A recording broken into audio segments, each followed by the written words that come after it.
welcome to Growing Dreams Homestead. I am Dana and I'm down in my garden. Check out this sunflower that's like almost a tree. It has so many blooms. Isn't it gorgeous? It's so pretty. I'm down here today. I'm going to start harvesting some peppers and tomatoes. I have been neglecting my garden. I've been a bad gardener the last month. I've been real busy. So when you're a mom and a teacher and a student in college, you just have a lot of stuff going on. So sometimes things can get out of hand and there are weeds everywhere, and you know, stuff happens. So just because the garden's full of weeds doesn't mean it's not full of food too. So I'm gonna be gathering some veggies today. Alright, so here at the front of the garden I have my sweet peppers, and there are a lot that are ready to get harvested. So look at the size of these. They're so big. They look great.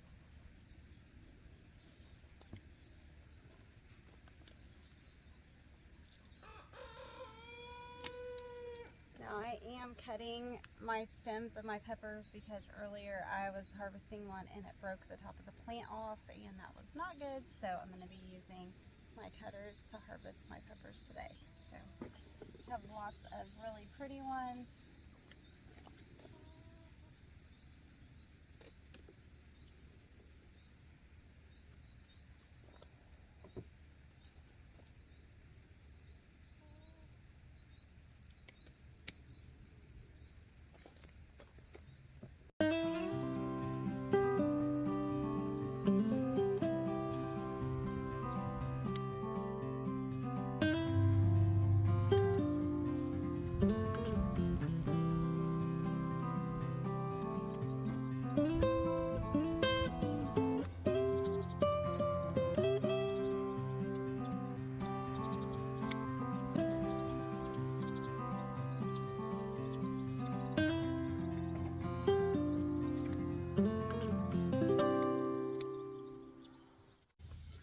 Let's sit here in the shade for a second. It is hot today.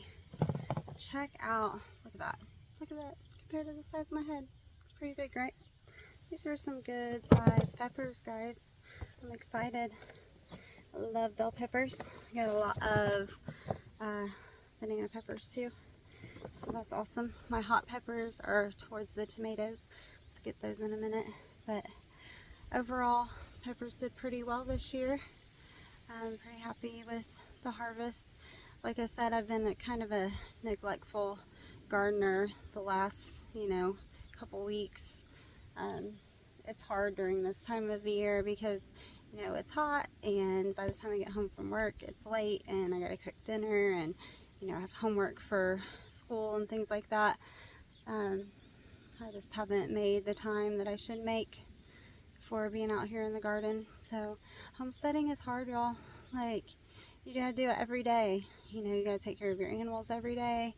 And sometimes some things you have to choose what's your priority, and sometimes letting your garden get a little weedy is just something that happens. It's fine. We're not gonna be losing food because of it, so it's all good.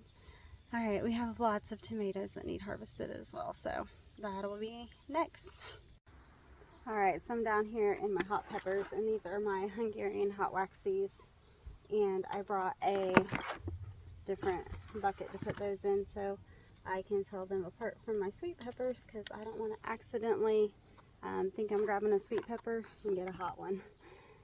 That's never a fun experience, but I love my hot waxies. Now y'all might wonder, what do we do with all of this harvest, right? It's a lot of food. So with the bell peppers, I have made stuffed bell peppers and put them in the freezer. I've also diced and froze them for use in, stuff through the winter, and I use them in making my spaghetti sauce. So those get a lot of uses. The banana peppers, I will pickle those the same as I will pickle my Hungarian hot waxies, and I love these. I talk about these all the time, but I pickle them in bread and butter brine, and they are so good. So They're one of my favorite things from the garden, and I shared them with a lot of people, and everyone I've shared them with has loved them too. So if you've never grown them, put them on your list for next year, and pickle them up and throw them on a cheeseburger or some nachos or just about anything, and they're amazing. Okay, I'm gonna get to picking.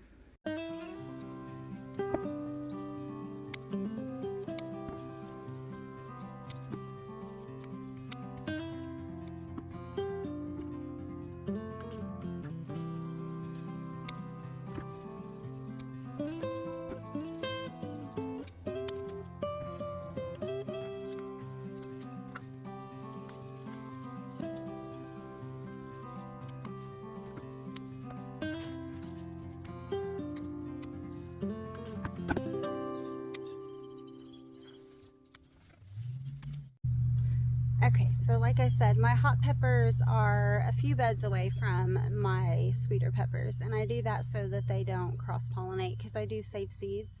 Now, it wouldn't make them hot this year, but the seeds I save from these, if they cross-pollinated with a sweet pepper and I thought I was planting a sweet bell pepper, it could be hot if it was cross-pollinated with my hot peppers. So I try to keep them, you know, they're probably 30 feet away from each other.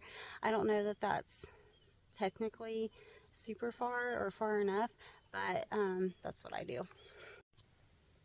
Okay, here I have my jalapenos, and if you haven't heard of Peppergate, apparently there was a huge mix-up with plants and seeds this year for jalapenos, and people got all kinds of other different peppers. So I am very happy that my jalapenos are actually jalapenos, so we'll pick some of those too.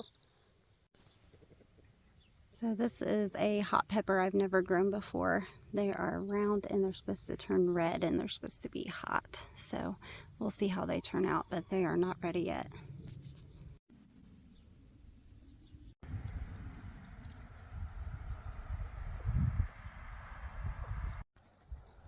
Okay, next up is tomatoes, and there is a lot of them. So I'm going to pick quite a bit, but I don't know that I'll get them all today. But because it's hot. It is hot, y'all.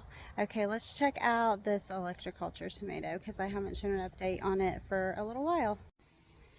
Alright, so I did do the Florida weave on these tomatoes, and they have fallen over and they do have some blight, but I wanted to show you. Check out the size of this tomato. This is a Jersey Devil. It is huge. It's almost ready, but that is on our plant that we did with electroculture. Now, some of the other ones are also a good size, but they're not nearly as big as that one. So as you can see, I have a ton of tomatoes that need picked.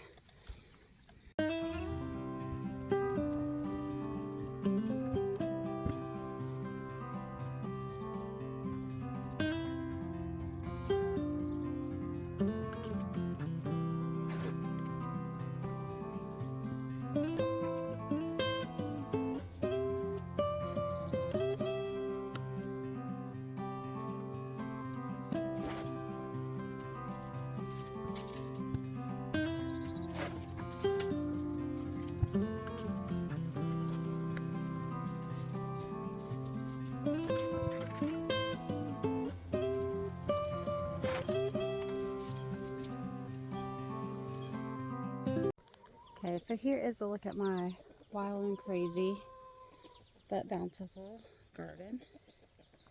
If you have not seen it, it's crazy right now. It's a hot mess. Like, look at all the weeds. But there's lots of food in there. Okay, so there's some tomatoes. There's some ones that are going to the chickens. These will be used. Okay, so what do we use all these tomatoes for? So far I have canned salsa and diced tomatoes. I'll be doing spaghetti sauce and then just plain tomato sauce too. I do not buy any of those products at the grocery. I make them all myself. We try to avoid buying things that we don't need to, that we can grow ourselves. So that's what we do. Yeah, so the difference between some of these smaller tomatoes and sauce tomatoes, the sauce tomatoes have like a lot more meat to them. So the smaller tomatoes you can use to make sauce, so you just have to cook them down a little while. But that's okay. Oh, there's a hummingbird. Hello, sweetheart. It's visiting the garden. All right, we're going to check out these big yellow slicers, which we like to just eat them, but also you can add them to sauces and stuff too. So here we go. Let's check out these guys. Okay, back in the beefsteak section. So we have a lot of these big yellow slicer tomatoes that are ready. Aren't those pretty? And then I do have one huge one down here that I want to show you. It's so big and I'm excited. Check this guy out. Alright, so we're going to pick this big one. I've been waiting for this one. And it's like an orange color. I thought it was my watermelon beefsteaks, which actually get kind of red, but look at that. It's huge. Isn't that perfect? That looks so good. Okay, let's check out this haul. It's getting hot and I picked a lot. So I think I'm done for today. So let's see what all I got. Alright, I have tomatoes, hot peppers, sweet peppers, and onions, and a lot more tomatoes. So that is a lot of food. I also have this bucket of tomatoes that were cracked or, you know, gross. So those will go to the animals. Alright y'all, so this is going to do it for today. This is my haul. I'm going to be busy tomorrow. I'm glad we're off for Labor Day and give me some time to work on getting some canning done. A lot of this food I didn't plant. A lot of this is volunteers from last year. So that's pretty awesome. We are very blessed. Thanks for hanging out with me. Have a great evening and hope to see you soon. Bye.